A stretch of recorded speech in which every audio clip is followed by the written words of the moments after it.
Hello viewers, আসসালামু আলাইকুম। সবাই কেমন আছেন? আজকে ছুটির দিন, ওয়েদারটাও একটু ঠান্ডা, ভাবলাম একটু ঘুরতে বের হই। অন্যান্য দিনের থেকেও আজকে একটু গরমটা একটু কম, ভাবলাম সেই জন্য বাবুকে নিয়ে একটু ঘুরে আসি। চলেন কোথায় ঘুরতে যাই আপনারা দেখেন।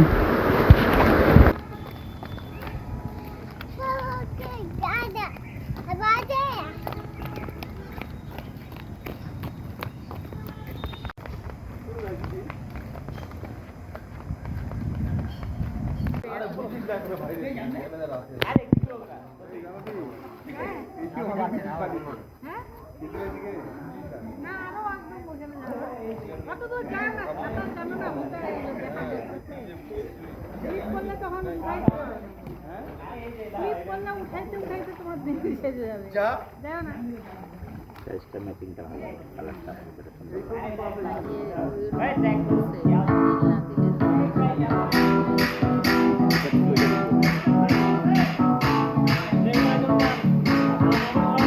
आज भी है पानी पानी पानी पानी पानी पानी और दिल भी सानी सानी सानी सानी सानी सानी आजा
एक तू हूँ मैं हूँ और सी साइड पे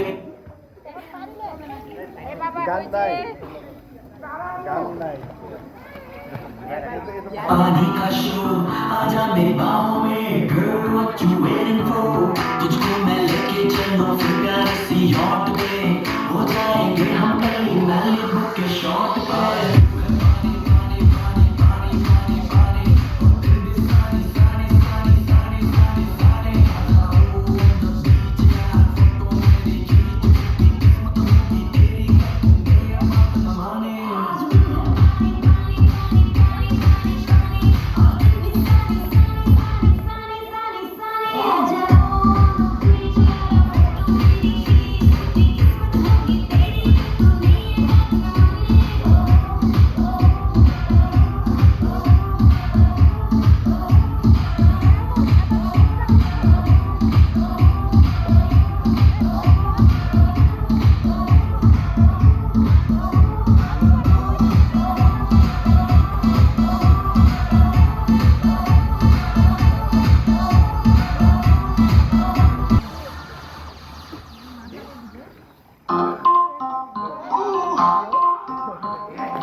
আমার জামাই আর আমি দুজনে আসলে পানির গভীরতাটা কত সেটা দেখার জন্য সামনে এগিয়ে যাচ্ছিলাম। সে কিন্তু সাঁতার জানে না, আমি মোটামুটি তাও একটু সাঁতার জানি, কিন্তু তার অনেক সাহস, সে গভীর পানিতে যাবে। আমি তাকে নিষেধ করতেছিলাম যে যেন গভীরতায় না যায়। উনি আমাকে বলছিলেন যে সাইড দিয়ে ধরে ধরে চলো গভীরে যাই।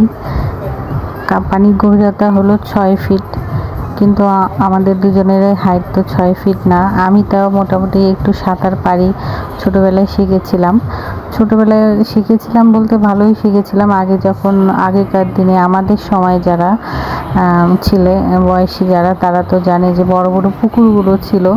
এখন তো সব পুকুর ভরাট হয়ে গিয়েছে। তো ছোটোবেলায় যখন 8-9-এ পড়তাম, তখন একটা পুকুর পুরোপুরি পার হয়ে যেতাম সাঁতরে, এবং ডুবে ডুবে সাঁতার কাটতে পারতাম, উল্টো হয়েও সাঁতার কাটতে পারতাম। এখন অনেক দিন ধরে সাঁতার আসলে না কেটে হয়তো বা সাঁতার ভুলে গিয়েছি, কিন্তু আজ পানিতে নেমে বুঝতে পারলাম যে না, সাঁতার কাটতে পারবো, কিন্তু আসলে সাঁতার কাটার জন্য শরীরে কিন্তু প্রচুর শক্তি লাগে। মানে কিছুক্ষণ সাঁতার কাটার পরেই দেখলাম যে হাঁপিয়ে যাচ্ছিলাম। তো তাকে আমি আর বেশি দূর যেতে দিলাম না, কারণ সে যেহেতু সাঁতার জানে না, যে কোনো সময় ডুবে যেতে পারে, একটা অঘটন ঘটে যেতে পারে। তার খুব শখ হয়েছে সে সাঁতার কাটবে বা সাঁতার শিখবে।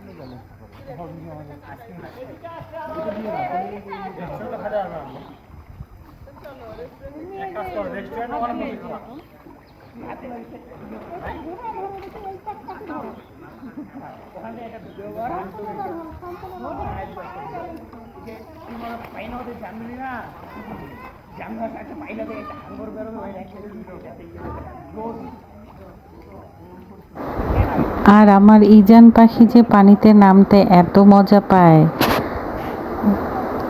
তাকে অনেকক্ষণ রাখা হলো, অনেকক্ষণ মানে আজকে যেহেতু ওয়েদারটা একটু ঠান্ডা ঠান্ডা, খুব বেশি গরম নেই, সেই জন্য ওকে আর একটু পানিতে নামিয়ে এখনও আসলে উঠিয়ে ফেলবো। আমরা আরও কিছুক্ষণ থাকবো। একবার মনে হচ্ছিল আকাশ দেখে যে বৃষ্টি হবে, বৃষ্টি হলে আরও খুব ভালো লাগতো, উপরেও পানি নিচেও পানি থাকতো। আমি যখন কক্সবাজারে গিয়েছিলাম, আমি আসলে অনেকবারই কক্সবাজার গিয়েছি, কিন্তু যেই সময়টাতে আসলে বৃষ্টি হয় কক্সবাজারে, সেই সময়টায় আসলে পানিতে মানে সমুদ্রের পানিতে নামতে সবচেয়ে বেশি মজা লাগে আমার। তো আজকে আমি ভাবছিলাম যে যেহেতু আকাশটা মেঘলা, হয়তো বা বৃষ্টি হবে, কিন্তু আমরা যতক্ষণ থাকলাম ততক্ষণ আসলে বৃষ্টি হয়নি। আর আমার বড় ইহসান এমন সাঁতার শেখার ট্রাই করলো যে মনে হয় সে আজকে সাঁতার শিখে যাবে। আসলে সাঁতার তো এত সহজে শেখা সম্ভব না, সাঁতার শিখতে সময় লাগে।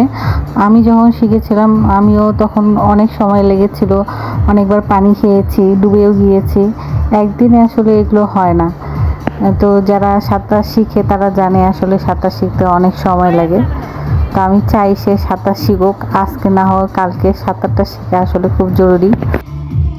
প্রায় ঘন্টাখানেক সুইমিংয়ের পরে আমরা চলে আসলাম রেস্টুরেন্টে।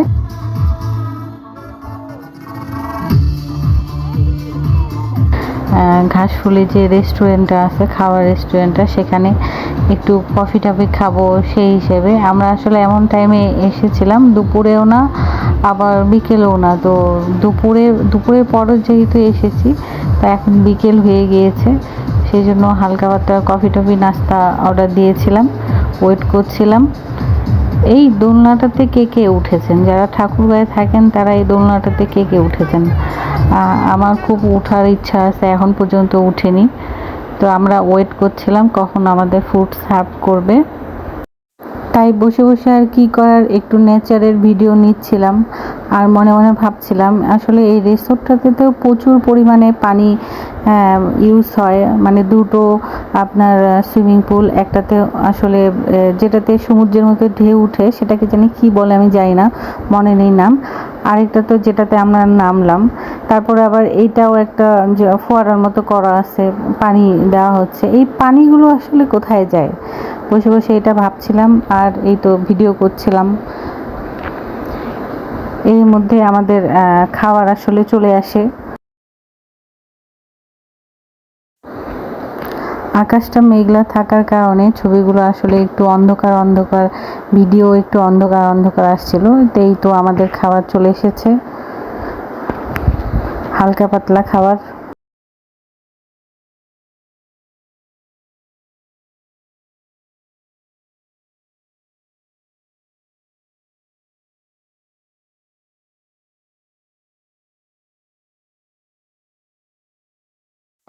এরই মধ্যে বাবু ঘুমিয়ে গিয়েছে।